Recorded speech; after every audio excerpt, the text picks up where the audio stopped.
আপনারা দেখছেন PM news 365। যেমন ভূমিকা নিয়েছেন আমাদের বাংলার ছেলে মোহাম্মদ শামিও তেমনি ভূমিকা নিয়েছেন। মোহাম্মদ শামি যদি ভালো বল না করতে পারতেন, আর কোহলি আর রোহিত শর্মা যদি ভালো ব্যাট না করতে পারতেন, তাহলে এই সিরিজ আমরা জিততাম না।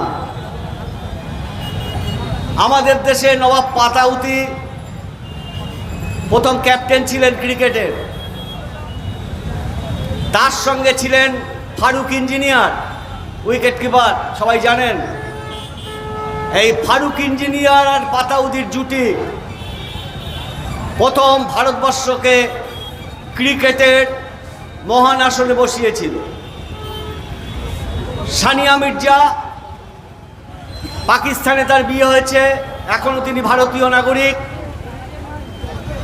তার টেনিস খেলায় বাংলা মেডেল পাচ্ছে, তিনি ধর্মে মুসলমান, ভারতবর্ষকে সমৃদ্ধ করছে। অন্যদিকে হায়দ্রাবাদের মেয়ে সিধু, তিনিও সোনার মেডেল পাচ্ছে। আমাদের হিন্দুদের বাড়িতে বাড়িতে বিসমিল্লাহ খানের সানাই, বিয়ে হোক বউ ভাত হোক, যে সানাইটা বাজে, বর আসলে বরযাত্রী আসলে যে সানাই বাজে, সেই সানাইয়ের রূপকার হলো বিসমিল্লাহ খান। হিন্দুদের ঘরে ঘরে বিয়েকে পরিপূর্ণ করতে, শুদ্ধ করতে সেই সানাই ব্যবহৃত হয়। আমাদের এক হাতে আছে কবি নজরুল, এক হাতে আছে রবীন্দ্রনাথ, মানবতার প্রতীক।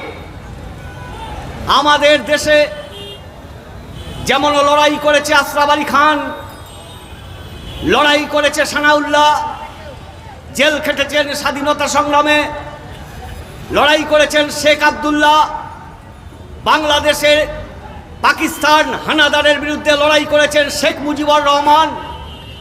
তেমনি আমাদের দেশে বিনয় বাদল, দীনেশ, মুজফ্ফর আহমেদ, আমাদের দেশে বাঘাযতীন, যারা লড়াই করেছে ক্ষুদিরাম, এই দেশকে বাঁচানোর জন্য, ব্রিটিশের হাত থেকে রক্ষা করার জন্য।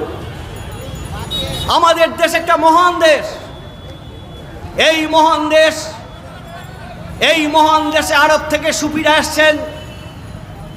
এই সুফিরাই, এই যে আমাদের ভাঙড়ের পীর সাহেব দেখেন, হারোয়ার পীর সাহেব, ঘটিয়ার শরীফের পীর, যার প্রথম দুধটা প্রদান করেন শ্রাবণ মাসে যখন ঘটিয়ার শরীফের উৎসব হয়।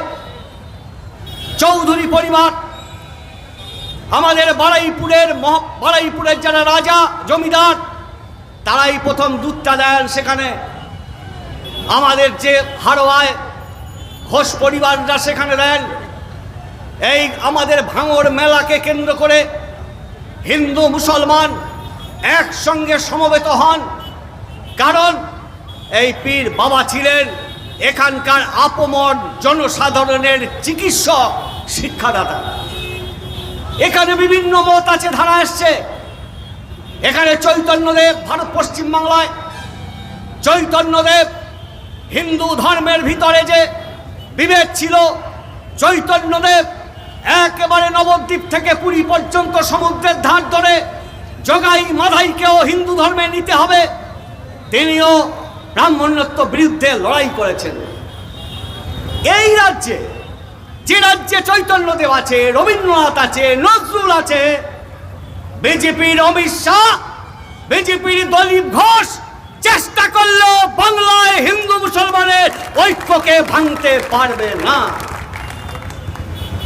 আমি বাবরি মসজিদ যখন ভাঙা হয়, এই ভাঙড়েই আমি রাজনীতি করতাম। আমরা দেখেছি যে কি করে ভাঙড়ের মানুষ একসঙ্গে রুখে দিয়েছিলেন। আমার মনে পড়ে আমাদের প্রিয় মুখ্যমন্ত্রীর কথা, জ্যোতি বসুর কথা। তিনি মারা গেছেন। তিনি বলেছিলেন অটল বিহারী বাজপেয়ীকে, অটল বিহারী বাজপেয়ী কবি লোক, বিদ্বান লোক, অটল বিহারী বাজপেয়ী খুবই বিদ্বান মানুষ। জ্যোতিবাবুকে তিনি জ্যোতিবাবু বলেছিলেন বিজেপি হলো একটা বর্বর দল, অসভ্য দল। কেন বলেছিলেন জ্যোতিবাবু এই কথা? জ্যোতিবাবুকে জিজ্ঞাসা করলেন, আপনি এই কথা বলছেন কেন? বলছেন আপনার সঙ্গে কোনো বিরোধ নেই, যে দেশটি যেখানে নামাজ পড়া হয় না, কিন্তু একটা সৌধ, তাজমহল একটা সৌধ, হেরিটেজ। আমাদের কলকাতায়